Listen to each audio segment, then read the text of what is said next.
మనస్సు, బుద్ధి, ఆత్మ, ఇక్కడ 3 ఉన్నాయి. మనకు మనసస్తు పరా బుద్ధి అన్నాడు. మనస్సు మొట్టమొదటిది, అంటే అనుభూతి ధర్మము మర్మము కలిగినటువంటిది మనస్సు.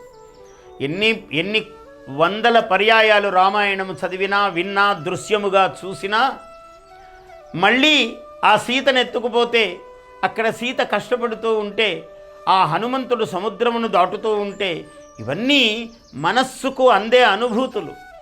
మన కథ తెలుసు. మళ్ళీ రాముడు వెళ్ళి రావణాసురుణ్ణి జయించి సీతను తీసుకొస్తాడు విజయవంతంగా అని తెలిసినా మనస్సుకు అనుభూతి ఏమిటంటే, అయ్యో సీత ఇంత కష్టపడుతుందే, సీతమ్మ వారు ఇంత కష్టపడితే ఎట్లా అని మన మనస్సుకు బాధ అనుభూతం అవుతూనే ఉంటుంది ప్రతి క్షణములో. అది అందులో ఉన్న విశేషము. అక్కడ ఆ సీతమ్మ ఎలా ఉందో, రాముడు ఎలాంటి వాడో, ఎంత ఏకపత్ని వ్రతుడో, సీతమ్మకు రాముని యందు ఎంత ప్రేమ ఉన్నదో, హనుమంతుడికి రాముని యందు ఎంత భక్తి ఉన్నదో, ఇవన్నీ మనకు తెలిసినప్పటికీ మళ్ళీ దాన్ని కొత్తగా అనుభవిస్తూనే ఉంటాం.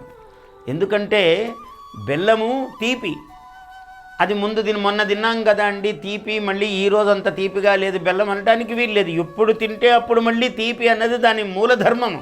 నువ్వు అనుభవిస్తూనే ఉంటావు ఆ తీపిని. అదే రామాయణం. అభ్యుత్థానం అధర్మస్య తదా